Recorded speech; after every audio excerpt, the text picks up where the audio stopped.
So we just talked about the effect panel, but let's talk about time remapping and keyframe, because we will need to work a lot with keyframes inside of DaVinci Resolve if you want to create automation with the transformation, the composite, or everything that sits on the editing timeline or in the color section. Into DaVinci Resolve, when you select one clip or another, you have all their data, their transformation data right there.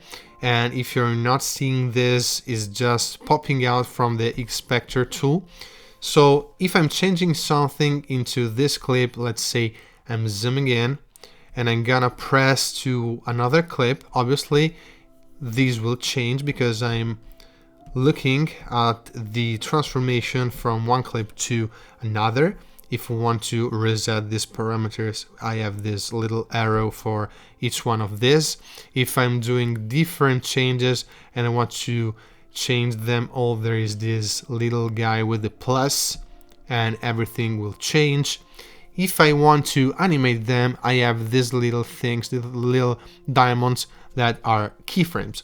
Let's say that I want to make a transformation from this part of the image to maybe the end, this part of the image. I will have to, stop by when I want to make the transformation to start, and just press at this little diamond whenever I want to make the change here in the zoom and in the position, and then going to the final part, maybe there, I want to zoom out just a bit and replace my position there.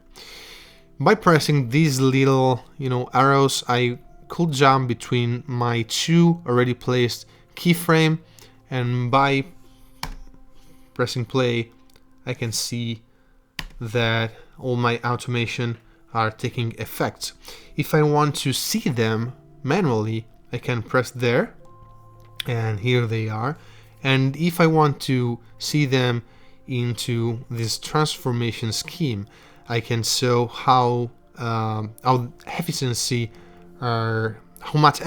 is working between one keyframe to another. If I want a smooth transition, I have to select them and just press the smooth transition, and everything will come up in a more smoother way.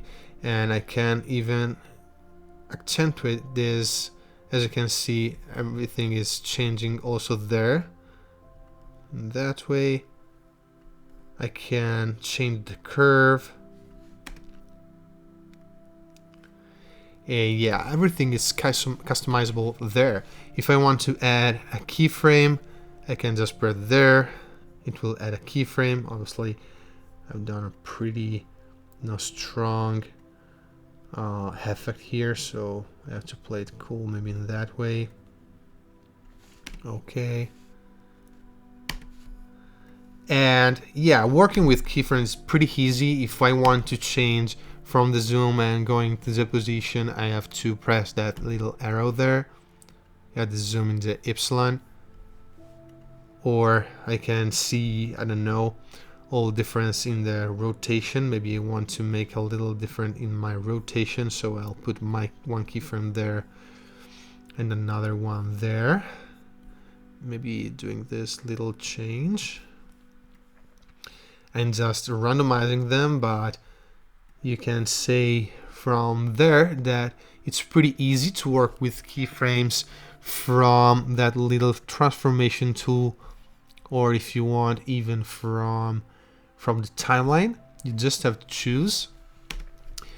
And basically, keyframes are playing a really good part when you are editing, because this one works great for transformation or for time remapping. I said transformation, but actually you can use it for almost everything, like opacity. Maybe I want to, I don't know why, but maybe I want to create a fade out effect with the opacity, maybe from there to there, going to 0.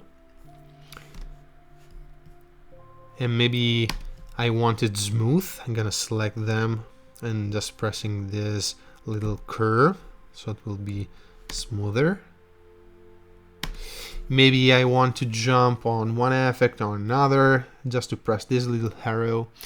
And if I want to close this little, part of the editing room, I have just to play like this and press and repress this too.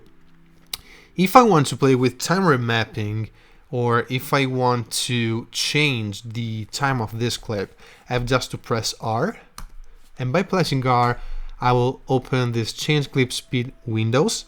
This basically helped me to choose how much I wanted to change the speed of my clip, if I want to change it into this percentual method, if I want to change it based on frames per second, if I want to freeze my frame, reverse the speed, and by doing this, if I want to maintain the timing or stretch to fit, and everything will change right there. I can also press on my retime controls or the retime curve. The retime curve is the exactly same thing. If I want to change my time by time, I can add keyframes and change time during, during the playhead on the timeline.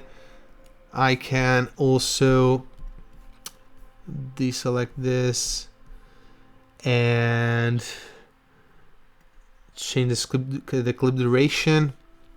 I can open the retime control. That is pretty different from pressing R. Pressing R will be like change the clip speed, and the retime control will show up the speed change directly in my timeline.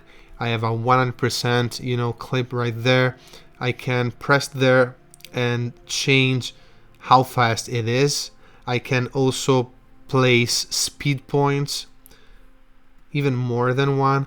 And if I want to do speed ramps, this one is great because I can say, okay, start to 100%, and from there, changing it that way, from there, I can, making this faster, maybe at 115, don't know why, but maybe you want to do that. And then making it a normal speed when it comes back there. Maybe you may need it. Maybe you need this even by slowing this up. We can reset the clip. There is also a wind option, the speed ramp option from 0 or to 0 that will start from 10% to 100%. We don't need that right now. And you can customize all of those little things always by using keyframes and by going down on the inspector tool. So maybe I want to change it. This is 100, and as we've done previously, 150 from there, and then 100 from here. So after that, I can just close it by repressing Command R, and on the keyframe, I will have it on the speed, on the retime frame, and yeah, everything sits there. It's pretty basic. You can do that even manually. If you want to smooth that retime frame, you can just take this and decide just to make it smoother. You can do it. And yeah, keyframes are essential if you want to animate your grading or animate your edit, because obviously we focus on different programs, different editing programs, on making speed ramps, on making variation with keyframes, and we have to focus on the DaVinci Resolve that this tool is usable also with colors. Maybe you want to change color, and by the way, we're gonna see that on another lesson, but maybe you want to change the power of color tool. Maybe you want to emphasize the gain of one node or for one color. We may need that. Maybe we want to make a crop in, I don't know, in a certain moment of the frame. Maybe you want to, I don't know, start to crop the bottom and the top from there to there. Maybe, I don't know, want to make a drama thing. Obviously right now we made that a little rotation, so it will be pretty weird by the way, but yeah, you want to do something like that, you can use keyframe for almost everything, and you can customize how they come up into your image, how you want them to be from there. You can also press on there here directly on this little part, and you can just say if you want to have them linear or with an is in, the same way as doing it manually. And yeah, that's the exact same thing that you could do on other program. It's pretty different because if you don't know that, it's not that easy to find that little dots, and knowing that everything that you do here it's already there.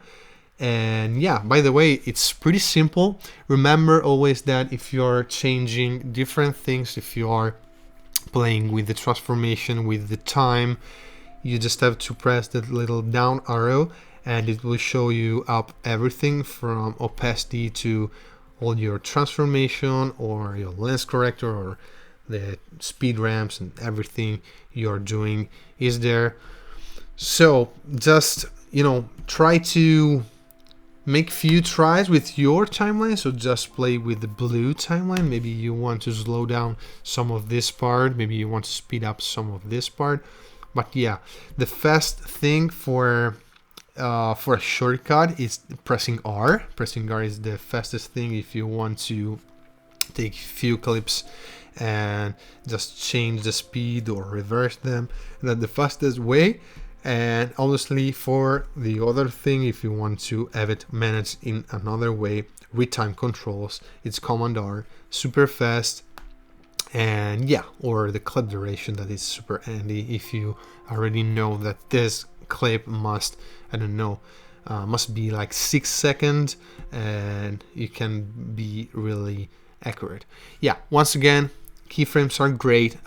Just try to manage them in the best way. Try to be super clean using them. It's super handy having these arrows, because you are super sure to be on one keyframe that you placed. Sometimes you might have come to the most common error of like placing one keyframe on the frame before or on the frame after, and you're like, why it's not coming as I wish. With these little arrows you can just jump from one keyframe to another, being super clean. If you want to erase them, obviously with erase, with delete, you can delete them. And yeah, that's all about keyframes on the editing part. Just try to use them as you wish, and they will help you out achieving the best editing.